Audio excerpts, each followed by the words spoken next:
But I gotta ask you as well. A couple of weeks ago, it was last month. We interviewed the lovely Pat Dixon.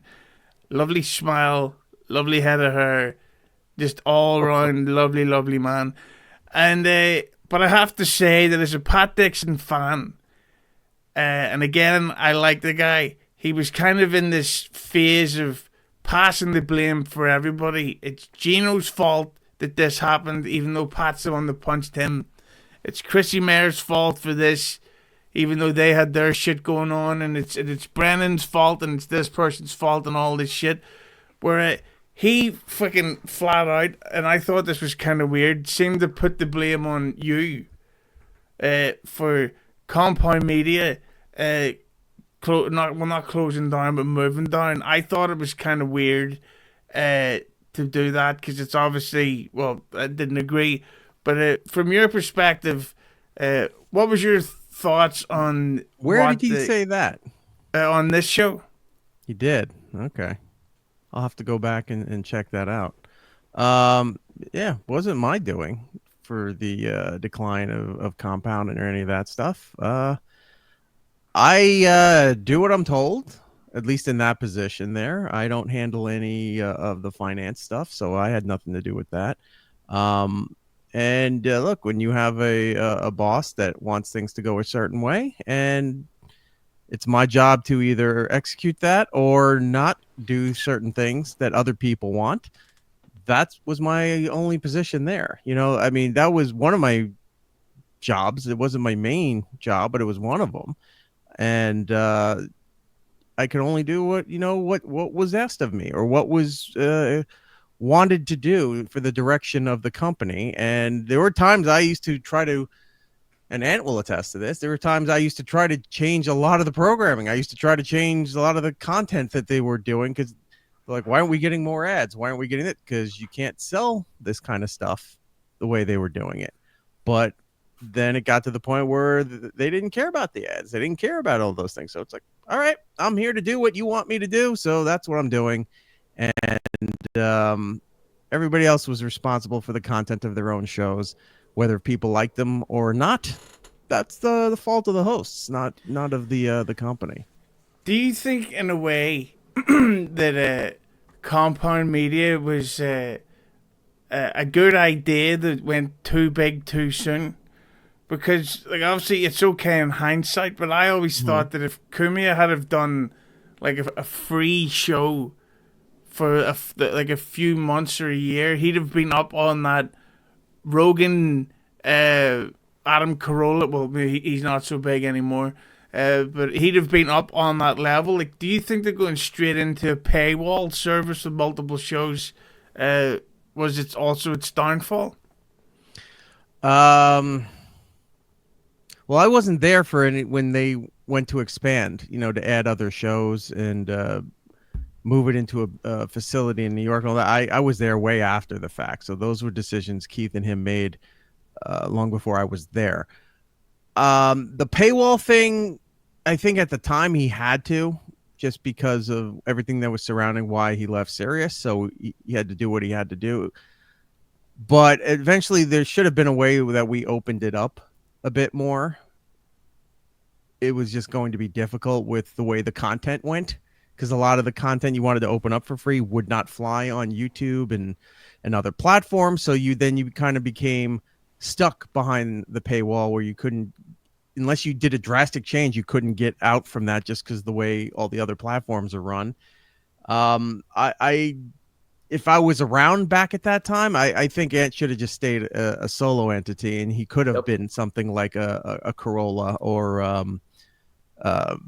I don't know who else is really, not like a Ben Shapiro, that kind of stuff, but somebody who was funny, who did radio, was commentary, like Nick DiPaolo's doing his own thing now, but he's kind of a slave to the paywall service too, because every time he puts something out, either with the exception of Twitter, puts it on Instagram or YouTube, wherever, his shit's getting flagged every now and then. So that's got to be extremely frustrating. The content they want to do and the topics they want to talk about is, unfortunately, nowadays it has to be behind a paywall. I think he should have stayed a solo entity, and I think he would have been his show would have been a lot bigger than where it is right now. Not that it's not doing well where it is currently, but it could have been a lot bigger if Do you mean steered that direction. Do you mean Solo as in he should have just kept it as his show and nothing else, or Solo as he never should have added anybody to the act at his? No, just like not having the network of. I mean, at one point there was like 12 shows, so that was a lot to manage. Yeah. Payroll, logistics, even when we had advertising for it, that's just a lot to oversee. And it fully admits he didn't want to do a lot of the work. So he wanted to own it and come in and do a show. And that's where, Keith and myself and other people who were hired there were to run everything else so he didn't have to. If I was there back when he was making those decisions, I was just focus on your thing, build your thing, and just the soul. Because you can see it now. Everybody's podcast networks, there's one big name, and then who cares about really whoever else is on there? Yeah. Like that Alex Cooper deal that Sirius just did. They spent $120 million on her for her Call Her Daddy podcast. Right. But she also, that part of that deal is also she has a podcast network with like several other shows, and you go look and like, who knows these shows? Who cares?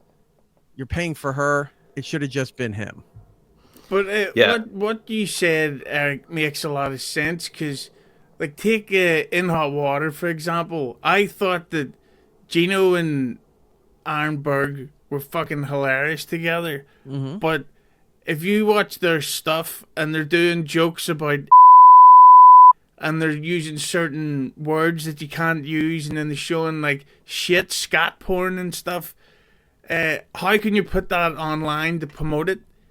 If it's going to be completely heavily censored, and there's proof to sort of confirm that. Lovely Gino himself, even though he's got a lovely smile, and we talk about that afterwards, you know you want to.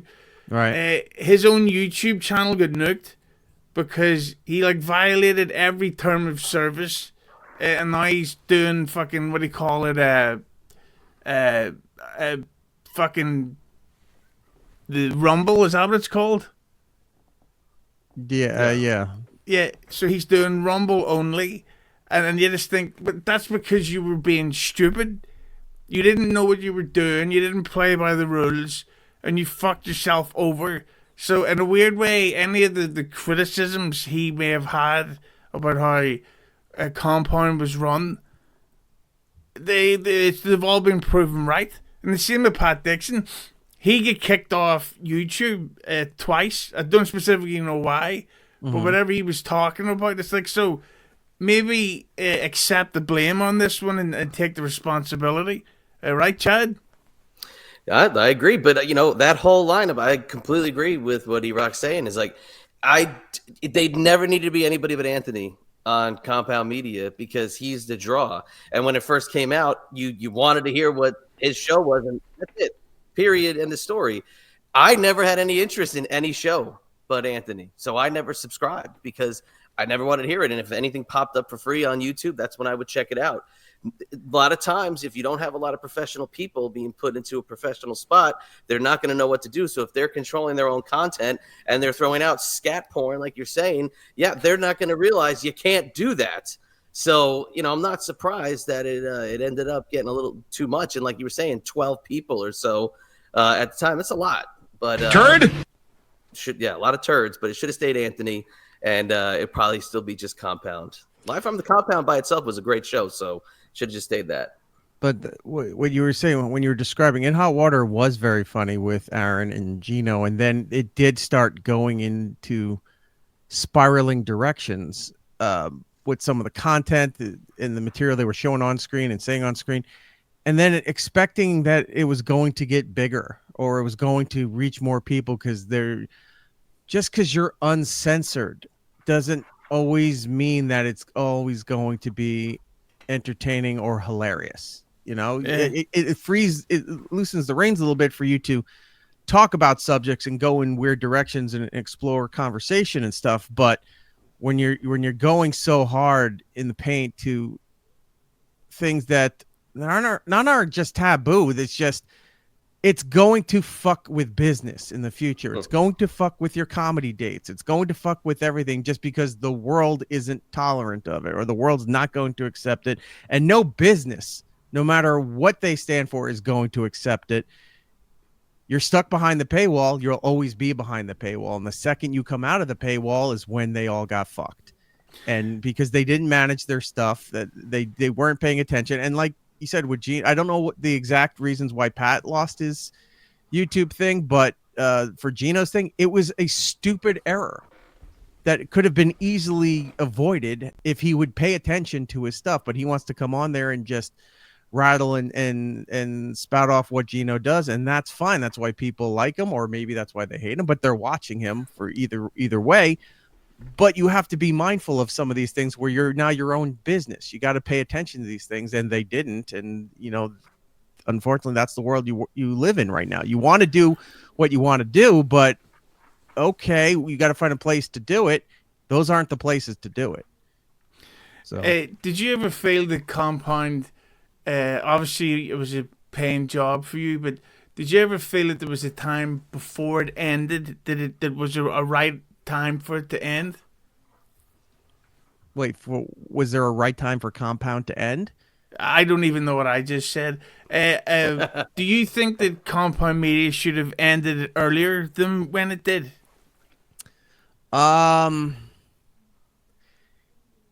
Yeah, I think there was a time, but I also knew that we were trying to get to the 10-year mark on the company, and it made sense. Like, yeah, by year 8, year 9, there were discussions about maybe is this worth keep going? Should we, shrink it down to just Anthony? Should we close the doors altogether? Those conversations were being had. I didn't make those decisions, but those conversations were being had. And, Ant, with his generosity, kept it going as long as he actually did. He didn't have to. And wanted to see. He thought like, damn, let's go. Like 10 years would be enough. And we got to that threshold. And the way everything was executed leading up to and after that part within that last year was way out of my hands. I wasn't even there when Gavin took over and fired everybody. I just wasn't there those days. I was in Dallas doing stuff for the Blaze, and then I get these calls and these texts come back, and then I'm finally like, oh, I guess this is done. We were supposed to be several months down the line because it was going to be a merger. They were, we were going to let the lease for the studio run out and just wind things down, kind of lead to a big, hey, this is the last day of this. Now it's going to become the next thing. And Gavin had other plans. So it should have ended, I think, a year or two before that. And when Ant had the heart attack in the fall of 23, it was like, yeah, we can't keep this going much longer. He just was at the point where and rightfully so, he's done everything. He's at a different place in his life. He had moved. He just wanted to do a show, and that's it. Not even have the rest of the responsibilities of even owning a business anymore. And you can't blame the guy. Yeah, and GTA 6 is coming out this year. Like, he has priorities. No, I want to sit here and spout about black people. Chad, do you want to read this comment so that Erock will actually, because he won't be able to understand what I say? I don't even understand it. I've been trying to read it that whole time. I don't even get it. So I want to hear you read it. You read it. It's your show. From Honky Tonk, Tennessee. Opie and Norton, try harder for fuck's sake, or do not bother. By the way, not Norton's wife, Nikki. She tries hard enough. Hey, Mr. Coolest nickname, check this. Nikki's enough, Norton. But I gotta tell you about Gavin. I think he's gonna have a rough time coming up, because his whole marketing thing is that he was like the big rebel, and he was fighting against the system. But now, I don't know if you heard, like, can confirm the news. Trump won the election. So all that rebellious stuff about like, oh, we're fighting and we'll say what we want. Yeah, what are you rebelling against now? Yeah, I mean that was always the way with going back to the days of like conservative talk radio. You know, they were always fighting Democrats and liberals and socialists in the government, and they make their most money is when the opposition's in power. Like you don't, if you're a conservative talk host, you don't want the Republicans and the conservatives in power anywhere, because then you can't really, like you said, rally against the system. You can't argue a lot of the stuff because it's your guys in place making the policies. So then you're on the defensive then, because if they fuck up, now you're on your national radio shows defending your guys, your team, your candidates for all that stuff. So back in the 90s when Rush Limbaugh blew up because Bill Clinton won out of which was a surprise at the time, beating the first George Bush. And then for his 2 terms, Rush Limbaugh and conservative talk radio and conservative program, even Fox News during that time, all blew up because Clinton was in power. The Democrats were controlling everything. Now, I don't think I recall a time when you had the Republicans controlling almost every single branch of the government right now. I don't know what you rally against. I don't know what you argue over. It'll be interesting to see how they adapt for all of this going forward. Yeah, I mean, I don't know Mel Gibson is running Hollywood now. Like Trump put Stallone and Mel Gibson in charge of Hollywood. This is fucking amazing. By the way, I don't think I'm going to have to let you skate by. You think that GTA 6 isn't coming out this year? Fuck you! Not at all. Why do you think that? And that's not something you should joke about, Erock. You could hurt people's feelings with that. No, it's going to come out sometime in 26, if that. Yeah, that trailer they didn't want to release. It got leaked first, so then they had to put it out. But and everybody I know that worked there all left. Like all the original people that were at Rockstar during the heyday of Grand Theft Auto and Red Dead, they're all gone. They all left. That company is completely different than it was. So I don't know. It's a priority to get it out, but it's not a priority to get it out sooner than later, and they could care less when it actually does come out, which is unusual for a gaming company to work that way. But they're not in any rush to put this game, and I heard they had 1 or 2 little setbacks on something, so that's just going to delay it even more. You're not going to see this game till 26 at least. It makes me wonder if, because a rumor I'd heard for a while is that it was going to be quite socially conscious, but they took so long to make it. The social consciousness has kind of reverted back to what it was like for GTA 5. Right. So it makes me wonder if they're going to put it back so that, hold L2 to look up her skirt or something like that. Fucking bitches. Right, Chad? Yeah, there you go. But just on one last Compound Media thing. It's over with, Hughezy. Move on. It's gone. Oasis is back. GTA's coming back. This is a good year for the lads. And there's a new Fantastic Four coming out. Fuck yes. But I remember when people would leave Compound Media, specifically the Burning Bridges show hosted by notorious nice guy, lovely man, Kevin Brennan. Mm-hmm. They would specifically come out and blame you, which I thought was kind of weird. Like, yeah, because they can't take responsibility for themselves. It's always somebody else's fucking fault. And it's their fault they fucked everything up. So they can blame whoever they want, but look where they're at now. It's all their fault. Yeah, and I just want to say about Kevin Brennan, how the fuck do you go from, you wrote on Saturday Night Live, you played Santa Claus on Spin City with Michael J. Fox, you wrote... Oh, he was Santa Claus on Spin, and he got into a shoving match with Michael J. Fox. And what's your fucking problem? It was really funny stuff. And then he wrote that TV show with fucking Norm Macdonald, the what was it called, sports show with Norm Macdonald. That'd be the name. right? Then he tours with fucking Louis C.K. and he's got all this stuff and all these contacts. He's got Sarah Silverman publicly calling him out as a white racist and bad stuff. So all this shit in his life, yet you go check out Kevin Brennan's show now, and he's going, FKA mommy's a whore. Why do I care about Ray DeVito? And it's like, who are you to... Well, maybe you should take the blame. Maybe you should fucking accept that you're the problem, that maybe burning bridges was shite, that you're a grumpy old man and you don't have it, and it's not Erock's fault, who wasn't actually the boss of the company. Unless you were you? No. I was up to a certain extent. There were certain things I had no control over, so... And then, of course, it's Anthony's company, so whatever his final decision was or his word was the law of the land. So, basically, Anthony told you to fire everyone, and Anthony hates them all, and it was the whole time... I don't think he hates any of them. Even, I know some of them hate him, but I don't think he really hates... He doesn't care enough to care, which is both a compliment and detrimental to him.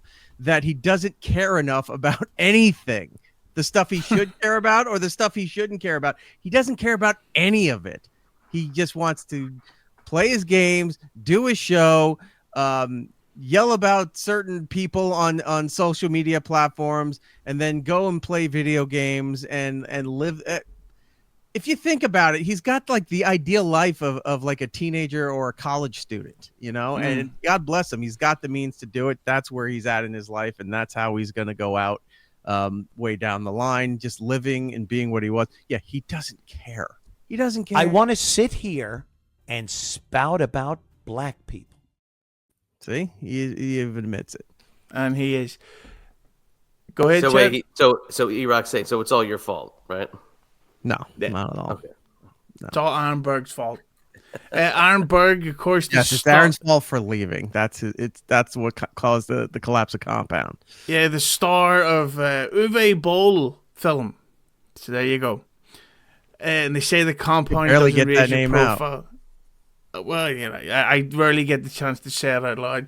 But I have to say though that a lot of these people who are like shit talking since leaving, if you're good enough, you would have grown and made it without them. So don't point the blame because you failed. If you didn't blow up while there, your fault. There you go.